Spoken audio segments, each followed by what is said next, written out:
दोस्तों नमस्कार, मैं राजकुमार मौर्य प्रखर इंडिया यूट्यूब मंच पे आपका स्वागत है। बड़ी खबर आ चुकी है समाजवादी पार्टी से।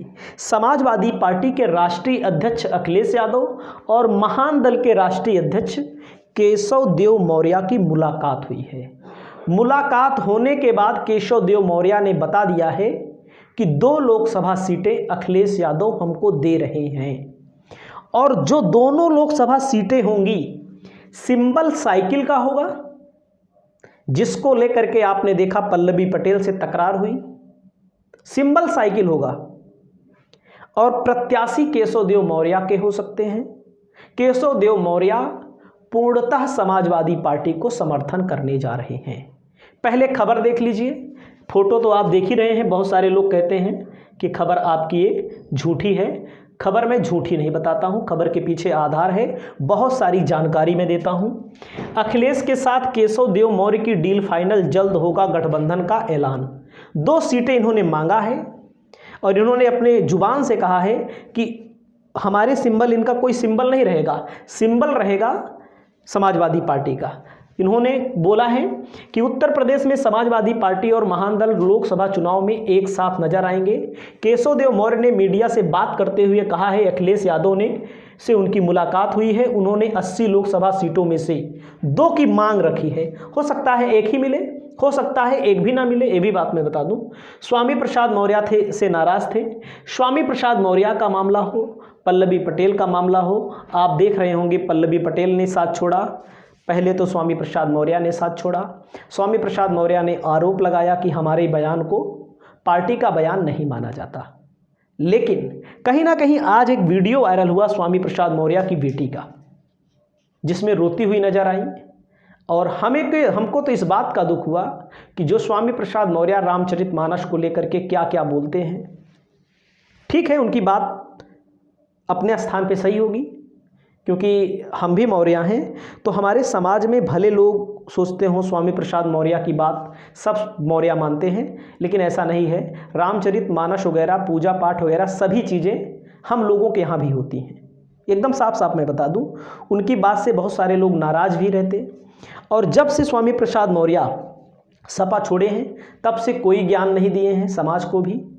और आज उनकी बेटी ने बोला जब कि उनके साथ में बैठी थी मंत्री जी और उन्होंने दशरथ को लेकर कुछ बात कही, भावुक हो गई, तमाम चीज़ें बोली हो। लेकिन हमारे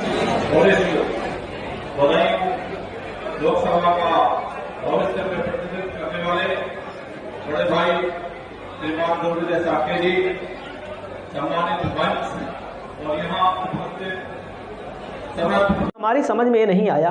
जो मौर्य जी हम लोगों को ये चीज़ बताते हैं कि रामचरितमानस काल्पनिक है, हो सकता है काल्पनिक हो, मैं नहीं जानता इन सब चीज़ों के बारे में ज़्यादा, लेकिन हमारा विश्वास पढ़ाई लिखाई पर है, विज्ञान पर है। जो मौर्य जी विज्ञान वगैरह बताते हैं सभी चीज़ हम लोग मानते हैं, ऐसी बात नहीं है। मौर्य जी ना बताए तब भी हम लोग मानते हैं।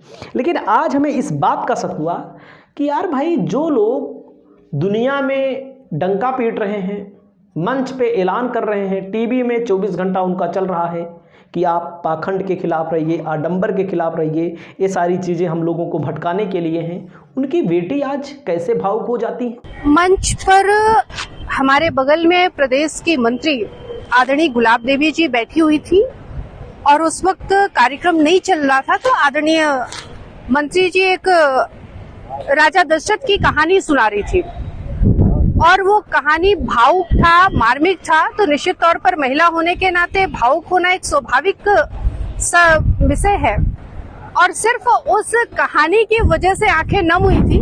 संघमित्रा मौर्य कोई कमजोर नहीं है, संघमित्रा मौर्य बहादुर महिला है और इस देश की आधी आबादी का नेतृत्व करने वाली महिला है। तो वो इतनी छोटी छोटी चीजों पर उसकी आंखें नम होना या भावुक होना कतई उसके ऊपर शोभा नहीं देता है। सर, कहानी बहुत टिकट को लेकर तो कोई ऐसा अंदर से कोई चीज सामने निकल कर नहीं आई। टिकट को लेकर के अगर होता तो मैं पहले दिन जब लोकसभा प्रत्याशी जी बदायूं आए तो मैं उनके सामने बरेली से बदायूं तक नहीं आती, पूरे कार्यक्रम में उनके साथ में नहीं रहती। जिस हृदय की गहराई से मैं उनके साथ में लगी हुई हूँ, अपना चुनाव समझ करके मैं कतई उनके साथ में नहीं होती अगर टिकट को लेकर के होता तो। पार्टी में मान सम्मान को लेकर कहीं कोई ऐसी बात नहीं है? कहीं किसी तरह की कोई दिक्कत नहीं है। अगर तब भी कोई दिक्कत होती तो भी मैं कार्यक्रम से दूरी बना करके रखती।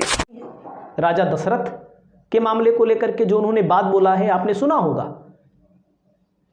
तो कहीं ना कहीं दाल में कुछ काला था।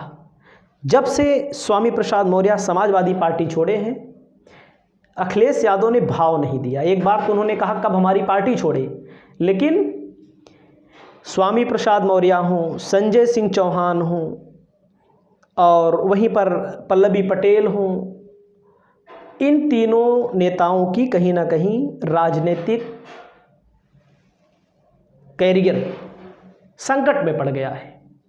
अब या तो मौर्य जी बीजेपी में जाएंगे या तो अपनी पार्टी भले चलाएंगे, लेकिन कहीं ना कहीं उन्हीं मौर्य जी की भरपाई करने के लिए केशव देव मौर्य को समाजवादी पार्टी ने अपने पास लाया है। बहुत सारे लोग ये भी कहते हैं कि केशव देव मौर्य को कोई नहीं जानता। केशव प्रसाद मौर्य को भी एक समय था कोई नहीं जानता था, ये सत्य है। केशव देव मौर्य से कम लोग जानते थे।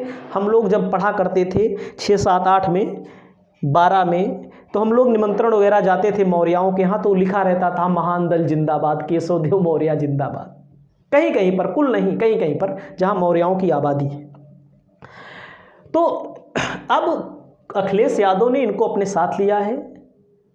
अब दोनों की केमिस्ट्री देखो कितना दिन चलती है।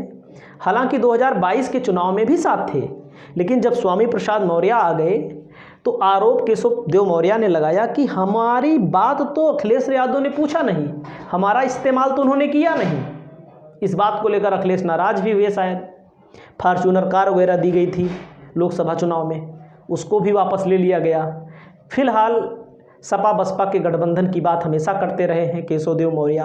सपा को समर्थन देने की बात करते रहे हैं, बसपा को समर्थन देने की बात करते रहे हैं। बसपा को इन्होंने समर्थन बिना शर्त दिया था, लेकिन बसपा की तरफ से कोई पूछता ही नहीं। वहीं पर इनका जो मिशन चल रहा है, थोड़ा से मैं मिशन दिखाना चाहता हूँ, उस मिशन को थोड़ा देख लीजिए। इनकी टीम हर गाँव में जा रही है, जैसे ज़्यादा बड़ी व्यवस्था नहीं कर सकते लोग, तो मेरे साथी श्री अनंत कुशवाहा जी मुख्य प्रधान, हम दोनों साथी आपके गांव बनावे बसई, विधानसभा खेरागढ़, जिला आगरा और लोकसभा फतेहपुर सीकरी में हम लोग आए और हमने अपने समाज के लोगों को किया। तो ऐसी छोटी छोटी खड़े होकर के शाम को, क्योंकि काम करने वाले लोग हैं इनके पास कोई बहुत पूंजीपति लोग नहीं हैं, तो ये लोग दिन भर अपना काम करते हैं। सामाजिक संगठन के जरिए लगातार अपनी अपनी बात लोगों तक पहुंचा रहे हैं। ऐसा मैं देख रहा हूं 2, 3, 4 महीने से इनकी महान दल की रैली भी हुई थी और केशव देव मौर्य ने एक ट्वीट भी किया हुआ है। 23 फरवरी को स्वामी प्रसाद मौर्य की रैली को दिखाया है और अपनी रैली को भी यहाँ पर दिखाया है। 64,000 से ज़्यादा लोगों ने देखा है। तो यहाँ पर आप देख सकते हैं स्वामी प्रसाद मौर्य को सबसे बड़ा दुश्मन भी इन्होंने बताया है अपना। और अप्रैल फूल तो उन्होंने लिखा है मोदी है तो मुमकिन है, किसी और ने ब्रह्मांड का रिकॉर्ड बनाया है। अखिलेश यादव के ट्वीट को रीट्वीट किया है इन्होंने। और आप देख सकते हैं लगातार ये लोग अपनी इसी मंच के माध्यम से बातचीत को जनता के बीच में पहुंचा रहे हैं। तो 2024 के लोकसभा चुनाव को लेकर के जो मुलाकात हुई है, उस मुलाकात में 2 सीटों की बात हुई है। मैंने आपको पहले ही बताया, इन्हीं 2 सीटों में साइकिल के सिंबल पर कोई चुनाव लड़ सकता है। और आपकी क्या राय है केशव देव मौर्य को लेकर के, अपनी राय जरूर प्रकट करिए। अगर आप चैनल पर पहली बार आए हैं तो चैनल को सब्सक्राइब करिए। यहाँ पर लगातार विपक्ष की बात करते हैं, बहुत लोगों को अखरता भी है। बहुत लोग कहते हैं तुम सपा की ही बात करते हो, चापलूसी करते हो। लेकिन मामला ये है, एक मीडिया वो है जो विपक्ष की बात नहीं करता। यहाँ पर सिर्फ विपक्ष की बात होगी, क्योंकि इन लोगों की भी खबर को दिखाना जरूरी है। छोटे नेता भले हैं, लेकिन कौन कब बड़ा हो जाए, किसकी कब लॉटरी लग जाए, कोई भरोसा नहीं है। ओम प्रकाश राजभर अकेले लड़ेंगे तो कितनी सीट जीतेंगे आपको खुद पता है। अनुप्रिया पटेल अकेले लड़ेंगे तो कितनी सीट जीतेंगी। स्वामी प्रसाद मौर्य अकेले लड़ेंगे, पल्लवी पटेल अकेले लड़ेंगे तो कितनी सीट जीतेंगे। किसी पार्टी के साथ ये लोग मिल जाते हैं तो कहीं ना कहीं इसका फ़ायदा मिलता है। इस वीडियो में इतना ही भैया, और भी वीडियो लाएंगे। नमस्कार।